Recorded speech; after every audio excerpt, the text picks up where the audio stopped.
Oh, what an amazing day it is for us here in California. It rained for the first time last night after this hot, terrible fire season, and the forest is just rejoicing with the moisture. I'm rejoicing with the moisture.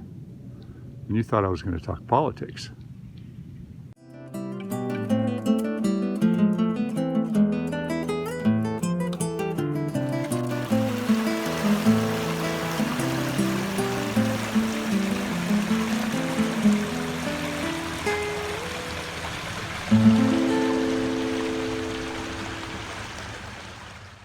Well, I got set up on a stump job today that I'm not too happy about. First off, it's up in a raised planter. Not too many machines can get in here. I'm going to use the Alpine on it. This thing's in the way.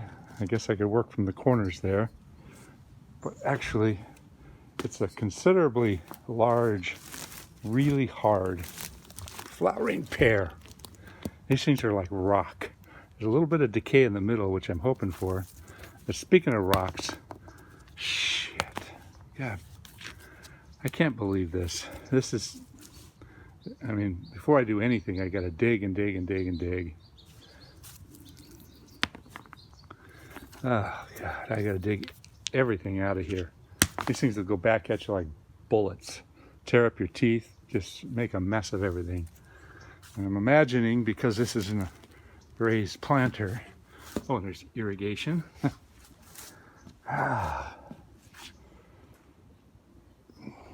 This will not be fun. This will not be easy.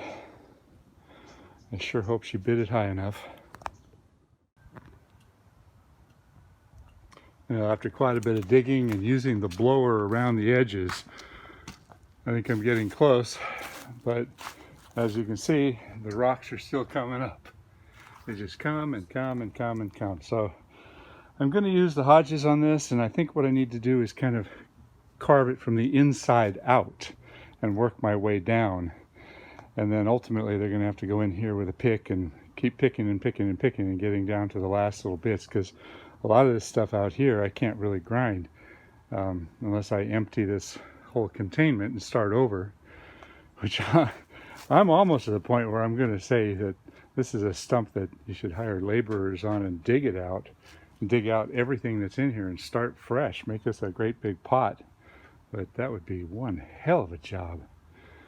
There's nothing left up high to get any leverage on. I've been throwing the rocks up into the ground cover up and through here. I don't know if I should have taken a garbage can and started pulling them out, but I'm just not a fun job. Lucy told me it was about a 20-inch diameter stump, and it is indeed about 20 inches from there to there. But if you take into consideration the farthest point out here, which you got to grind all the way over to here, it's actually closer to 42 inches by, let's see, it's got to go all the way over there and all the way over to here, 42 to 35. And that's how a stump measurement should be bid, not on that just surface cut. Because some stumps, especially in the containment like this, just get so much wider as soon as you start going into the ground.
Okay, I had to fast forward this because it went on too long.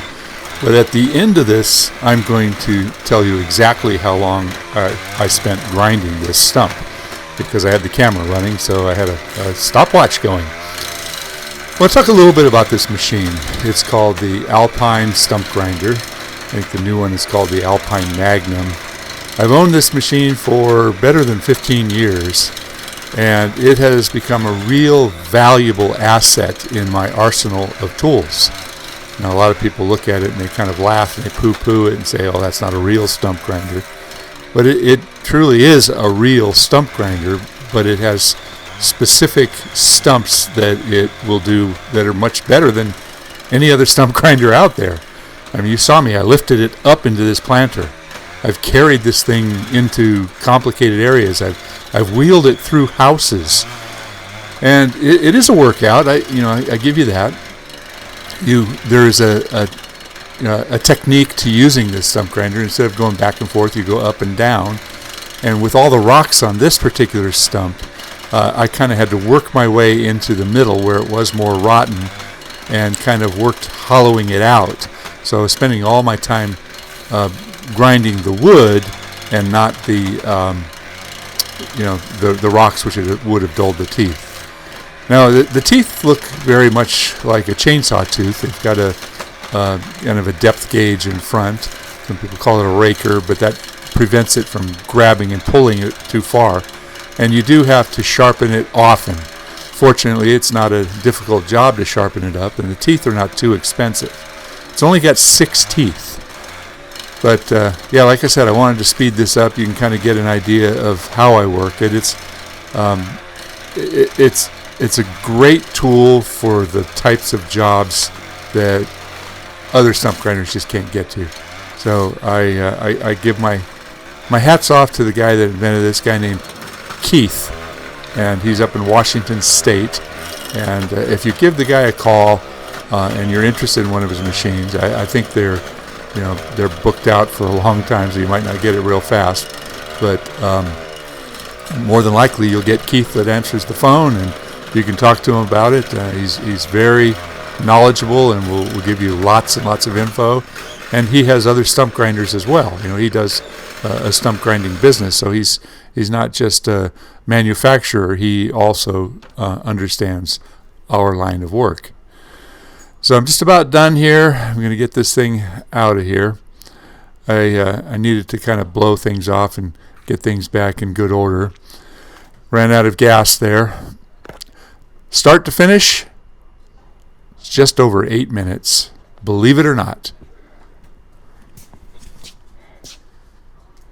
Deep enough for replant.